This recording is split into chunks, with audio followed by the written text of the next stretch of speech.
Assalamualaikum warahmatullahi wabarakatuh. Selamat datang di channel Efek Jurnal Target. Baik, rekan-rekan semua, update penerusan daripada video yang kemarin ya. Untuk hari ini tanggal 5 sampai dengan besok 6 Maret 2025. Seperti biasa sebelum masuk ke teknikal rekomendasi broker ada EBS, dua jenis akun sen dan standar. Dimana untuk akun sen ini kelebihannya risiko lebih kecil. Contoh misalkan satu lot di akun sen itu sama dengan 0,01 lot di standar ya. Dan misalkan depositnya $10 akan dikonvert menjadi $1000 sen. Kelebihannya dari EBS, eksekusinya cepat, terutama saat volatility tinggi ya. Contoh misalkan saat NFP, ketika pergerakan market itu cepat, kita bisa exit ataupun entry dengan mudah ya. Dan untuk deposit ataupun withdrawnya pun cepat, hitungan menit. Pilihannya pun banyak, baik bank lokal ataupun dompet elektronik semuanya tersedia ya. Khusus untuk akun sen, linknya ada di kolom deskripsi.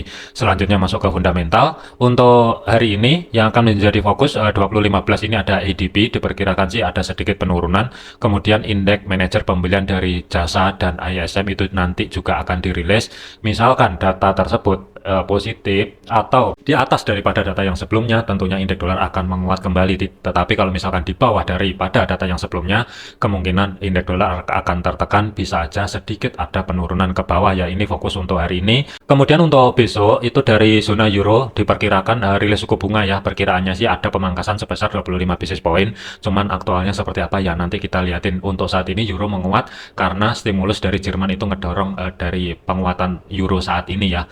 Kemudian klaim pengangguran awal ini juga akan dirilis besok. Selanjutnya dari segi indeks dolar ya, pergerakan untuk indeks dolar dari open market di hari Senin sampai sekarang, posisi kurang lebih pas dia bertahan atau di 104.83 sebagai support 3 weekly, kurang lebih harga pas di level area tersebut ada reaksi ya. Cuman misalkan untuk malam ini, kalaupun kehilangan support 3, gambaran saya tidak jauh-jauh sampai dengan besok, masih ada support 4 sebagai batasan pantau over untuk minggu ini yang berada di 104.45.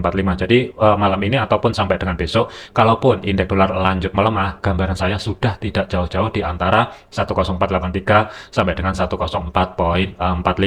Tetapi kalaupun ada kenaikan, waspadai di kiri, di support kedua weekly yang saat ini resisten itu kan juga ada terbentuk zona demand ya, atau ini adalah salah satu contoh konfirmasi penerusan harga. Jadi kemungkinan kalau indeks dolar malam ini lanjut menguat sedikit, hati-hati di 105.600 terlebih dahulu. Selanjutnya untuk gold kita lihatin dulu. Pergerakan untuk saat ini flat atau sideways, tetapi sebagai batasan pantau over bagian atas di video yang kemarin ya. Kalaupun ada kenaikan, kemungkinan zona pantaunya 2925 sampai dengan 2935. Tetapi harga ini ketahan di resisten punyanya monthly yang berada di antara 2925. Ada reaksi ketika menyentuh level area tersebut dan harga saat ini tuh ke-trap di antara pivotnya. Untuk pivot itu sendiri sebenarnya berada di 2894, kemudian batas atas pivot itu berada di 2910. Jadi untuk kecenderungan gold kemungkinan malam ini bisa aja lanjut sideways, itu gambaran saya yang pertama. Misalkan sideways itu nanti terjadi sampai dengan besok, kalaupun ada kenaikan tidak jauh-jauh di antara 2935 maksimum, tetapi kalaupun ada penurunan kemungkinan dia ringnya pun terbatas di 2895 pembulatan ya, atau 2894.600an lah. Ini misalkan sideways. Tetapi kalau misalkan tren untuk kenaikannya lepas dari 2935 sampai dengan besok, kemungkinan tidak jauh-jauh, gambaran saya masih di bawahnya 2956 sebagai history high di minggu yang sebelumnya. Itu untuk area atasnya.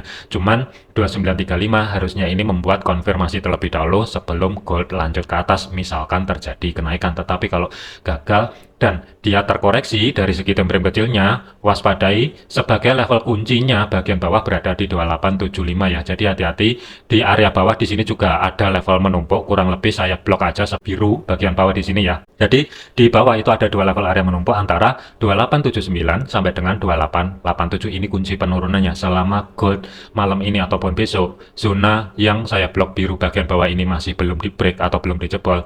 Yang pertama adalah antisipasi waspadai potensial sideways terlebih dahulu. Tetapi kalaupun ada kenaikan setelah misalkan gold lanjut turun terlebih dahulu ya dari di antara 2887, kalaupun ada kenaikan nanti kemungkinan ringnya terbatas, gambaran saya masih di bawahnya 2935.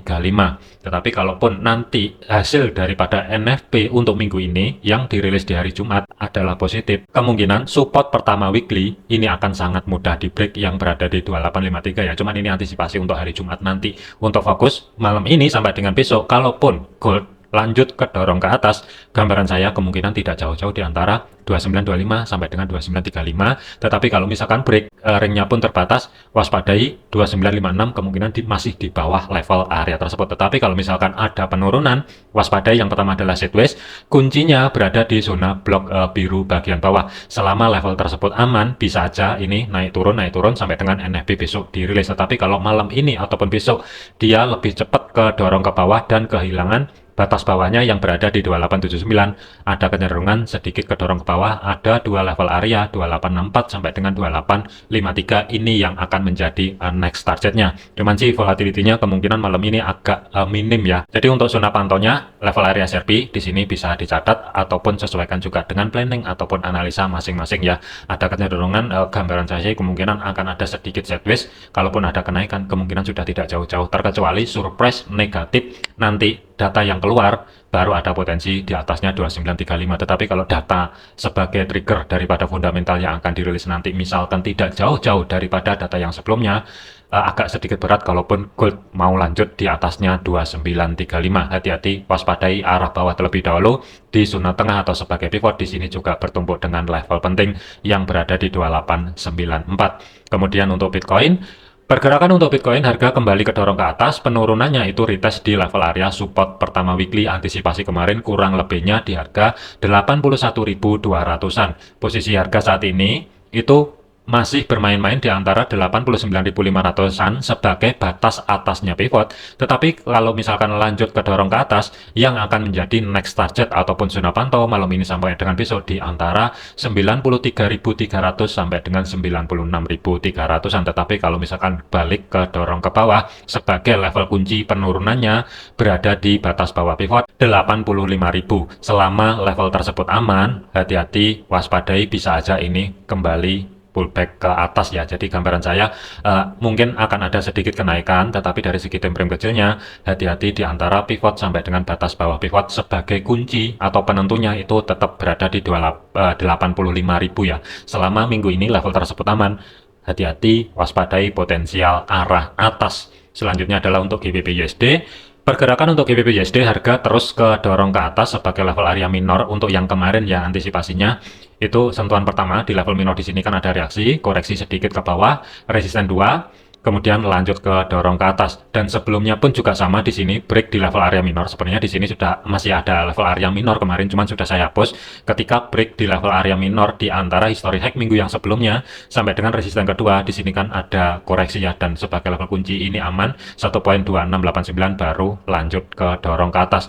GBP USD posisi saat ini itu sudah mencapai batasan pantau over untuk minggu ini, di mana ada harga 1.2845 sampai dengan 1.2885 sebagai resisten 3 dan resisten 4 ya. Jadi gambaran kalau misalkan GBP USD lanjut ke dorong ke atas minggu ini, terlepas dari data NFP hari Jumat besok ya, kemungkinan tidak jauh-jauh di antara kedua level area tersebut. Level minor hati-hati, misalkan malam ini kehilangan level area minor, berpotensi kemungkinan dia akan terkoreksi dulu ke bawah sedekat mungkin di level area resisten kedua weekly yang saat ini support 1.2767 ya. Jadi mengingat sentuhan pertama untuk saat ini berada di batasan pantau over sebagai resisten 3 weekly, waspadai koreksi agak dalam yang akan menjadi antisipasi 1.2767 sebelum upset kembali ya. Tetapi harga saat ini itu mendekati level area zona minor yang ada di kisaran blok merah 1.2815 sampai dengan 1.2896 ya. Jadi kesimpulannya GBP USD batasan pantau over bagian atas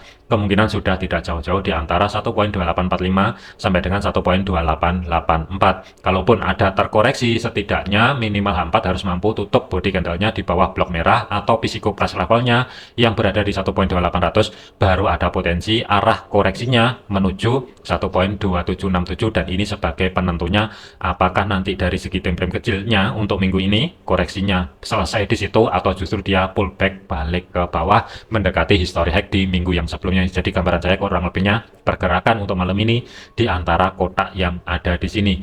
Kemudian untuk Euro USD, pergerakan untuk Euro USD harga ini juga sudah mencapai batasan pantau overnya, di mana resisten 3 1.0668 sebagai support saat ini, dan resisten 4-nya itu berada di 1.0710. Dari segi time frame H1 ataupun H4, body candle-nya masih belum mampu tutup di atasnya level area resisten 4. Jadi hati-hati waspadai potensial misalkan terjadi koreksi terlebih dahulu ya. Untuk antisipasi koreksinya, misalkan malam ini terjadi, yang akan menjadi antisipasi terdekat adalah level area minor di antara R2 dan R3 weekly, kurang lebih ada zona yang saya blok merah, di kirinya juga bertumpuk dengan zona demand ya. Ada harga 1.0636 sampai dengan 1.0615, ini antisipasi koreksinya sebelum Euro USD naik lebih tinggi. Tetapi kalau misalkan besok ada pemangkasan suku bunga dari ECB dan pernyataannya misalkan mengarah ke dovish, waspadai ini bisa mendadak langsung drop ke bawah yang akan menjadi next targetnya resisten pertama weekly yang saat ini support 1.0500 dan maksimumnya antara zona tengah sebagai pivot weekly ya. Ini antisipasi untuk besok misalkan ada pemangkasan dari ECB dan komentarnya mengarah ke dovish. Tetapi kalau kita lihatin dari segi teknikalnya, hari ini sampai dengan besok sebelum rilis suku bunga dari ECB, kurang lebih blok merah ini hati-hati lepas dari level area tersebut. Batasan pantau normal untuk koreksinya berada di 1.0584. Waspadai potensial sedikit ayunan ke bawah dulu sebelum Euro USD melanjutkan perjalanan ke atas, misalkan potensial malam ini terjadi koreksi. Selanjutnya adalah untuk AUD USD.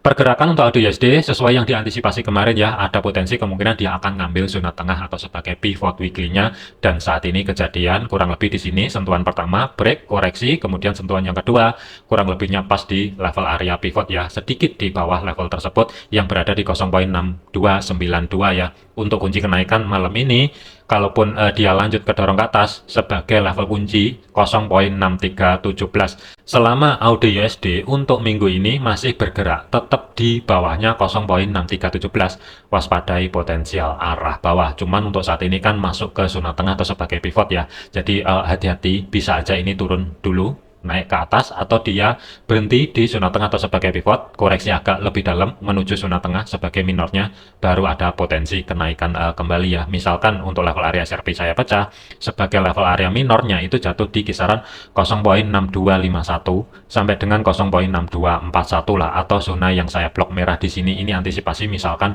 potensial terjadi koreksi untuk hari ini ya sebelum AUD USD lanjut naik. Tetapi hati-hati besok saat NFP bisa aja ini langsung mendadak pullback kembali ke bawah. Misalkan NFP-nya data yang dirilis hari Jumat besok positif ya, tapi kalau misalkan negatif ya kemungkinan AUD USD akan langsung cepat bergerak ke atas menuju resisten pertama weekly. Cuman untuk antisipasi malam ini sampai dengan besok, kalaupun ada kenaikan sementara sih saya lebih prepare pantau di antara dua level 0.6292 sampai dengan 0.6317. Tetapi kalau misalkan ada penurunan untuk koreksi level area minor, zona yang saya blok merah ini sebagai antisipasi terdekatnya 0.6251 sampai dengan 0.6241. Kemudian untuk USD CAD, pergerakan untuk USD CAD sebagai level area minor di sini sudah di break, jadi waspadai potensi arah zona tengah atau sebagai pivot weekly, karena untuk minggu ini masih fresh, masih belum diambil. Ada 3 level area yang mesti diwaspadai, 1.4362, 1.4326 dan bagian bawah berada di 1.42900-an. Untuk kuncinya penurunan jangka panjangnya selama batas bawah pivot minimal daily close-nya masih belum mampu tutup di bawah level area tersebut, waspadai bisa aja mendadak untuk minggu ini pullback dan kembali ke atas ya. Dikarenakan untuk harga saat ini di tengah-tengah, kalau kita lihatin dari pola pembentukannya ada kecenderungan mungkin ini bisa aja pelan-pelan merambat ke bawah, yang akan menjadi antisipasi ada 3 level area zona tengah atau sebagai pivot. Tetapi kalaupun ada kenaikan kurang lebih tidak jauh-jauh di antara 2 level area, resisten pertama weekly 1.4422 dan history high di minggu yang sebelumnya berada di 1.4470. Waspadai potensial time frame kecilnya, bisa aja ini pelan-pelan merambat ke bawah dulu sebelum upside kembali. Selanjutnya untuk USD Swiss, pergerakan untuk USD Swiss minggu ini level area support 2 sebenarnya sih ini sudah di break tetapi tidak bertahan lama, dan harga ini mampu maintain kembali di atasnya support ke-2 weekly ya 0.8869. Untuk level minor bagian bawah itu jatuhnya di 0.8845 sampai dengan 0.8831. Jadi tetap hati-hati, waspadai kalaupun misalkan USD Swiss lanjut ke dorong kembali ke bawah, yang akan menjadi next targetnya ada 2 level area untuk malam ini sampai dengan besok 0.8869 zona pertama, zona keduanya berada di 0.8845 sampai dengan 0.8831. Batasan pantau over untuk minggu ini jatuh di 0.8807 sampai dengan 0.8776. Kemungkinan sih tidak akan tercapai selama misalkan ada penurunan, dia ketahan di level area minor yang berada di blok merah di sini ya, misalkan dijebol, baru ada potensi batas pantau over akan diambil. Jadi untuk kunci lebih lanjut berada di level area minor. Tetapi kalau misalkan untuk USD Swiss malam ini lanjut ke dorong ke atas, dua sentuhan dari bawah yang ada di sini kurang lebih pas di history low minggu yang sebelumnya 0.89100. Jadi kalaupun ada kenaikan dari segi time frame kecilnya, zona pantau terdekatnya berada di antara low minggu yang sebelumnya sampai dengan support ke pertama weekly yang saat ini resisten 0.8931 terlebih dahulu ya. Karena untuk saat ini harga bergerak balik di atasnya support kedua weekly, waspadai terlebih dahulu mampu atau tidak malam ini dia balik ke dorong ke bawah. Kalau misalkan tidak mampu, kemungkinan akan ada sedikit penurunan baru upset menuju level bagian atas ya. Tetapi kalau misalkan malam ini kehilangan support kedua weekly kembali, kemungkinan level area minor bagian bawah ini akan diambil. Yang terakhir adalah untuk USD Yen. Pergerakan untuk USD Yen, harga penurunannya kemarin ini level minornya hilang, jadi saya ukur kembali ya.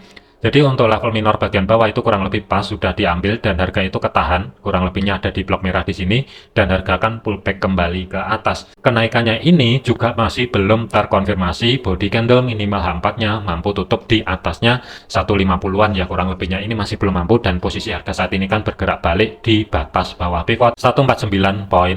Jadi kalau USD Yen malam ini dia lanjut kembali ke dorong ke bawah, gambaran saya tidak jauh-jauh di antara 149.00 kemudian maksimum sementara berada di 148.500-an atau 600-an lah kurang lebih sebagai story low di minggu yang sebelumnya. Ini kalau misalkan ada potensi sedikit penurunan dari segi time frame kecilnya. Tetapi kalaupun ada kenaikan, hati-hati dikarenakan di sini belum ada konfirmasi ketika harga beranjak dari bawah. Jadi masih tetap kalaupun ada kenaikan tidak jauh-jauh di antara 150 sampai dengan 149.77 ya. Ada kecenderungan bisa aja ini membuat bis drop terlebih dahulu, baru ada potensi kembali ke zona tengah atau sebagai pivot weekly. Jadikan video ini sebagai referensi, jangan dijadikan sebagai patokan. Segala keputusan risiko menjadi tanggung jawab masing-masing.